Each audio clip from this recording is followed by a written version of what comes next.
Ya, pasca bentrok antar dua kelompok warga di Jember, Jawa Timur, polisi menangkap 10 orang yang diduga pelaku perusakan dan penganiayaan. Namun dari 10 orang yang ditangkap, belum satu orang pun ditetapkan sebagai tersangka.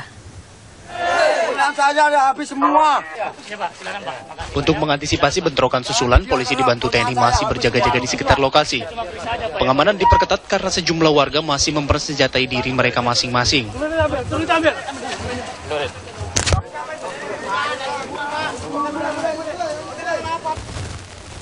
10 orang yang diduga sebagai pelaku perusakan dan penganiayaan di Desa Puger, Jember, Jawa Timur, kini dalam pemeriksaan intensif di Mapolres Jember. Ke-10 orang yang diamankan berasal dari dua kelompok warga yang bertikai. Dari 10 orang yang diperiksa, polisi belum menetapkan status tersangka. Pengembangan reon hukum, yaitu kita minta sudah ada 10 orang yang dimintai keterangan ya. Dari tadi malam. Dari pihak mana itu? Apanya mana? Banyak 10 orang dari saya tegakkan dua-duanya. Dua-duanya saya tegakkan. Jadi saya tidak di tengah-tengah, saya bilang saya penegakan hukum. Saya bilang saya pada dua-duanya tolong supaya proaktif. Bentrok antar dua kelompok warga terjadi pada Rabu sore. Selain menewaskan 1 orang, bentrokan juga mengakibatkan 7 rumah warga rusak, 38 sepeda motor rusak, dan 3 lainnya dibakar. Selain itu, 2 rumah ibadah serta komplek pondok pesantren juga porak-poranda.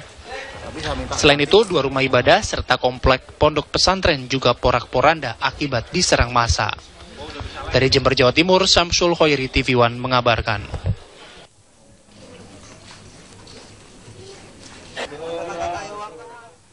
Ya, dan kini kita menuju Jember, Jawa Timur. Bagaimana situasi dan kondisi pasca terjadi bentrokan warga? Iya, sudah ada reporter TV One, ada Aditya Nugroho yang akan mengabarkan kondisi terkini dari Jember, Jawa Timur. Silakan, Adit.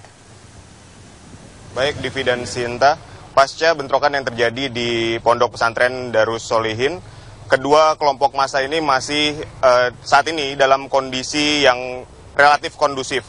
Namun penjagaan keamanan terus diperketat karena di antara dua kelompok ini belum dilakukan mediasi dan pihak pengamanan tidak mau mengambil resiko jika terjadi bentrok susulan. Polisi juga telah mengamankan 10 warga dari kedua kelompok untuk dimintai keterangan lebih lanjut, namun dilakukan secara tertutup terkait soal penyerangan Ponpes Darus Solihin yang menyebabkan 2 masjid pesantren dan bangunan di sekitar pesantren rusak. Kerusakan juga meliputi 41 sepeda motor, 2 perahu nelayan dibakar massa, dan 7 rumah warga sekitar pondok pesantren rusak. Selain kerusakan, warga yang diamankan juga dimintai keterangan terkait bentrokan antar dua kelompok yang mengakibatkan 5 korban luka dan 1 korban tewas yang sudah dimakamkan tadi pagi. Selain itu juga dari ke-10 orang itu terdapat 3 warga yang dimintai keterangan karena membawa senjata tajam di areal pemakaman. Walaupun kondisi sudah mulai kondusif, tapi pengamanan diperketat dengan menurunkan 2 SSK Satbrimob, 4 SSK Dalmas Polda, 4 SSK Polres Jember, ditambah TNI dari 3 batalion 512, 515, dan 527 masing-masing 1 kompi. Sehingga jumlah personil saat ini lebih dari 1.000 pasukan. Ya, mungkin itu yang bisa kami kabarkan dari Puger, Jember, Jawa Timur, Divi dan Sinta.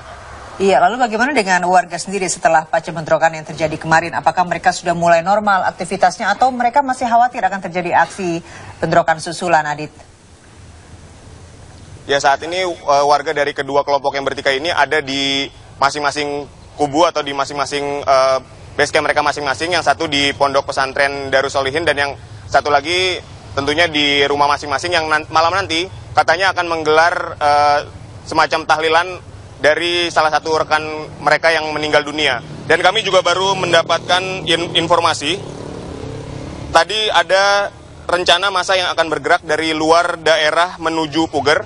Saat ini SSK Brimob sedang menghalau massa agar tidak masuk ke daerah Puger ini, yang nantinya mungkin akan menyebabkan situasi bertambah parah begitu. Jadi saat ini SSK Brimob telah bergerak untuk menghalau massa dari luar. Adit, bagaimana dengan 10 orang yang sudah ditahan oleh kepolisian, tapi belum ada yang ditetapkan oleh tersangka? Apakah sudah ada perubahan status saat ini? Baik, untuk perubahan status sampai saat ini pemeriksaan masih dalam kondisi yang sangat tertutup. Bahkan para wartawan atau juru warta tidak diizinkan untuk meliput bagaimana kondisi penyelidikan yang saat ini dilakukan, ataupun sudah menetapkan dari saksi menjadi tersangka dikarenakan proses penetapan tersangka ini belum di saat waktu yang tepat karena kondisi saat ini masih sangat rawan untuk terjadinya bentrok susulan, begitu Divi. Baik, terima kasih. Terima kasih, Aditya, Adit. laporan langsung dari Jember, Jawa Timur. Ya, kita berharap segera berakhir ya, Ya. konflik ini.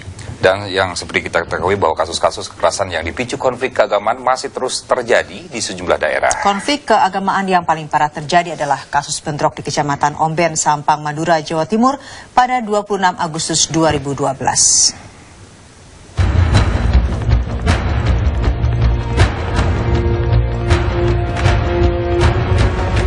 Minggu 26 Agustus 2012 terjadi penyerangan terhadap warga kelompok Syiah di Sampang, Madura. Komunitas penganut Syiah diserang oleh massa tak dikenal. Dalam peristiwa itu 1 orang tewas dan puluhan orang terluka. Sebagian besar rumah di dusun Nanggernang dibakar massa.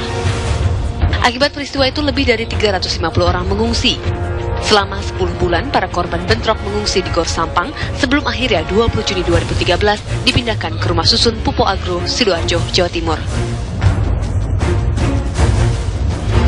Serangan yang sama juga dialami jemaah Ahmadiyah di Desa Salawu, Singaparna, Tasikmalaya, Jawa Barat awal Mei 2013 lalu. 2 masjid dan 20 rumah dirusak oleh massa tak dikenal. Perusakan ini diduga merupakan protes atas difungsikannya kembali Masjid Ahmadiyah yang sudah disegel sebelumnya. Masih di bulan yang sama, sebuah Masjid Ahmadiyah di Desa Gempolan, Kecamatan Pakel, Tulung Agung, Jawa Timur dirusak ratusan orang. Massa yang bertindak anarkis mengakibatkan bangunan masjid hancur. Peristiwa-peristiwa itu semestinya menjadi catatan penting bahwa toleransi beragama belum tercipta di atas negeri ini. Tim TV One mengabarkan.